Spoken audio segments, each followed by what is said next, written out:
করার চেষ্টা করছে। আমরা দেখেছি গণ অভ্যুত্থান পূর্ব সময়ে এই বাংলাদেশের জুলাই বিপ্লবীতে যারা অগ্রণী ভূমিকা পালন করেছেন, আমাদের ইসলামী আন্দোলন বাংলাদেশের সিনিয়র নায়েবে আমির মুফতি ফয়জুল করিম হাফিজুল্লাহ সহ বড় বড় নেতৃবৃন্দ সেখানে ছিলেন এবং আমাদের আর এক সিনিয়র নেতৃবৃন্দ যিনি এই বাংলাদেশের আবহাওয়া জনগণের এবং ওলামায়ে কেরামদের কলিজার টুকরো মুফতি রেজাউল করিম আবরার আমরা লক্ষ্য করেছি তিনি বিভিন্ন সময় এই বাংলাদেশের মানুষের পক্ষে কথা বলেছেন।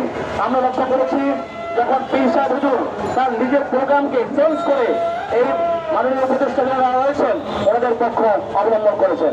আমরা দেখেছি বর্তমানেও এনসিপির উপরে নির্লজ্জ যে হামলা হয়েছে এই ব্যাপারে আমাদের ইসলামী আন্দোলন আমির পদক্ষেপ গ্রহণ করেছেন।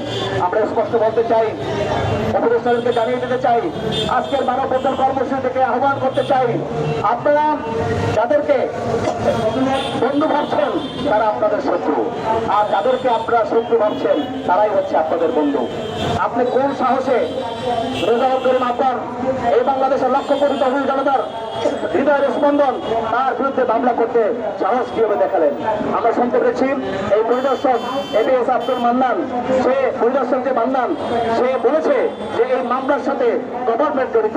আমি স্পষ্ট হুঁশিয়ারি উচ্চারণ করতে চাই, এই মামলা এই জঙ্গিবাদীর এই নাটকের মামলা আমরা পিছনে রেখেছি। জঙ্গিবাদীর এই নাটকের মাধ্যমে অনেক মাদ্রাসা বন্ধ করে দেওয়া হয়েছে, অনেক আলেম ওলামাদেরকে নিষ্পেষিত করা হয়েছে, অনেক ওলামায়ে কেরামদেরকে ফাঁসিতে ঝুলানো হয়েছে। এই জঙ্গির নাটকের মামলা এবং এই জঙ্গি নাটক আমরা দেখতে চাই না।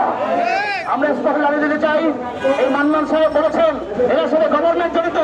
আমরা স্পষ্ট হুঁশিয়ার করতে চাই, যদি গভর্নমেন্টের সাথে জড়িত থাকে আমরা যে হুঁশিয়ার উচ্চারণ করতে চাই আপনাদের পদবল কিন্তু থাকবে না। আপনারা এই মামলা প্রত্যাহার করুন এবং ওলামায়ে কেরামদের এই শান্তিকামী ওলামায়ে কেরাম থেকে আপনারা মুক্তি দিন এবং এই জনগণকে বিভ্রান্ত করবেন না এবং এই জনগণকে বিচ্ছিন্ন করবেন না, তারা সৃষ্টি করবেন না। নাসরুল মিনাল্লাহি ওয়া ফাতহুন করুন।